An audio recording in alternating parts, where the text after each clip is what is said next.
Halo semuanya, kembali bersama kami. Tanpa berlama-lama, kita langsung saja ke ceritanya.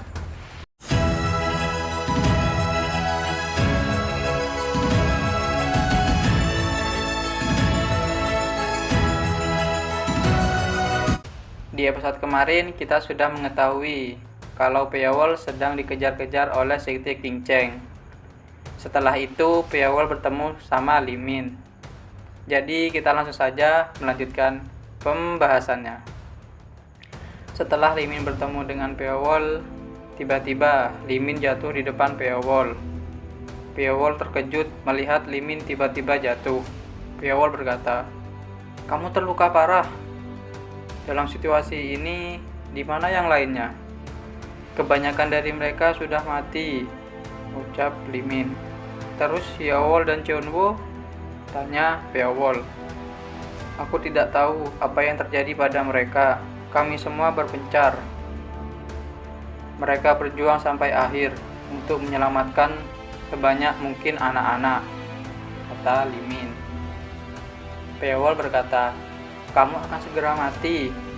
"Aku tahu," jawab Li Min. "Apakah kamu tidak takut? Apakah kamu tidak mau hidup?" ucap Beowulf. "Aku mau, tapi bisakah kamu menyelamatkanku?"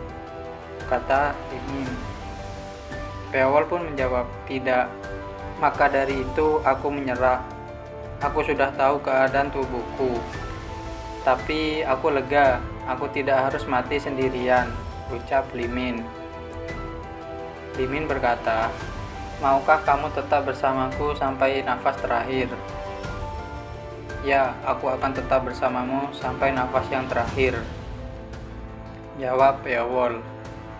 Li Min pun berkata, "Sepertinya akan berakhir seperti ini. Setelah semua yang kita lalui untuk bertahan hidup, tapi kita harus mati seperti ini. Mengapa mereka melakukan hal seperti ini pada kita? Mereka seseorang yang bahkan tak ku kenal dan memaksaku untuk diinjak-injak oleh kekuatan yang tidak dapat dilawan. Aku berharap mereka merasakan hal yang sama sepertiku suatu hari nanti." Tiba-tiba Beowulf berkata, "Itu karena Wu Gungsang." "Apa?" ucap Li Min. "Target pembunuhan kita adalah seorang pria bernama Wu Gungsang dari sekte King Cheng. Seseorang meminta pada grup Dot Phantom untuk membunuh Wu Gungsang dari sekte King Cheng. Kita diculik dan dibesarkan sebagai asasin selama 7 tahun. Sebagai hasilnya, sekarang kita menjadi tidak berguna. Jadi mereka mencoba untuk menghapus kita dari rencana rumit yang mereka rancang. Selama aku bertahan, aku bisa mencari tahu siapa yang mengacaukan hidup kita dalam sekejap. Aku akan menemukan mereka dan membalas dendam," ucap Beowulf. "Aku mengerti. Jika itu kamu, Beowulf, kamu bisa," kata Li Min. Di sisa-sisa akhir hidupnya, Li Min berkata, "Bisakah kamu memanggil namaku?" "Li Min," ucap Beowulf. "Tidak, tapi nama asliku," ucap Li Min.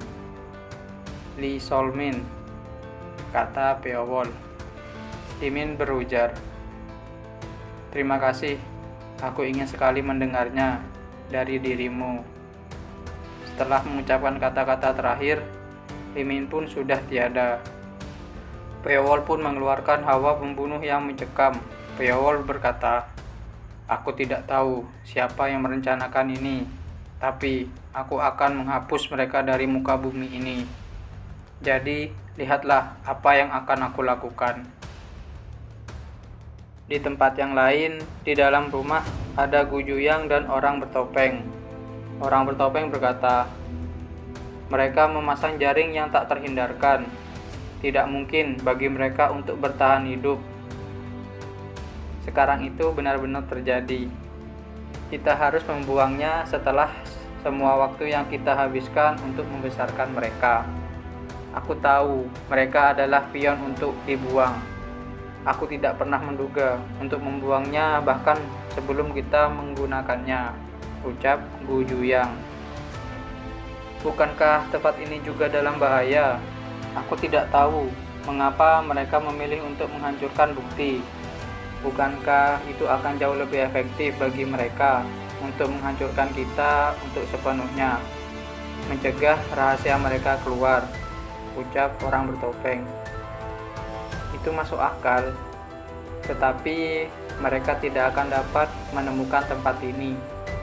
Kita hanya perlu menunggu di sini sampai badai berhenti, ucap Gu Juyang. Apakah kamu benar-benar tidak tahu siapa yang mengasih surat itu? Kata orang bertopeng. Aku bisa mencari tahu kapan saja jika aku mau, tapi ada batasan yang harus dijaga. Mereka bahkan memperingatkan kita dengan mengirim pesan ini pada kita. Jadi tidak ada alasan bagi kita untuk melewati batas terlebih dahulu, ucap Gu Juyang.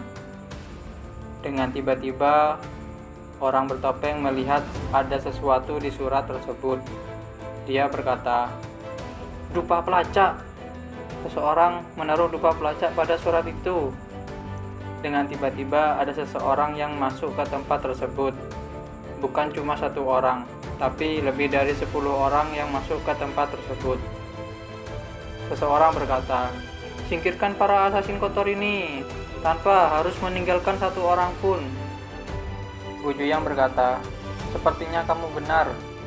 Kita harus mundur, Kapten," ujar orang bertopeng. "Tidak bisakah kamu melihatnya? Mereka mengincarku," ucap Gu Juyang. Gu Juyang berkata kepada semua orang, "Kalian telah melewati batas. Aku akan menunjukkan kepada kalian apa itu kematian." Gu Juyang pun langsung melesat ke musuh-musuhnya. Dia berkata, "Kalian akan menjadi orang yang dilahap jika kalian menggigit kami. Semua pasukan, bertahanlah sedikit lagi. Kita bisa menang selama kita terus bertahan." Tiba-tiba seseorang berkata, "Tidak, kalian tidak akan memiliki kesempatan itu." Dengan tiba-tiba orang tersebut mengeluarkan energi yang besar dan langsung menuju ke arah Gu Juyang. Gu Juyang pun terkejut. Dia langsung menahan serangan tersebut dengan energi yang sama. Benturan energi itu pun menyebabkan suara yang menggema di ruangan tersebut. Setelah terjadinya benturan energi tersebut, ternyata Gu Juyang masih berdiri, tapi dia masih terkena dampak dari energi tersebut. Sampai-sampai mulut Gu Juyang mengeluarkan darah. Gu Juyang bergumam, "Kekuatan yang dahsyat." Ternyata yang menyerang Gu Juyang adalah Zheng Hua. Gu Juyang berkata, "Kamu adalah Zheng Hua. Lalu mungkinkah permohonan kami berhenti? Aku akan mencabut lidahmu jika kamu mengatakan lebih dari itu," ucap Zheng Hua.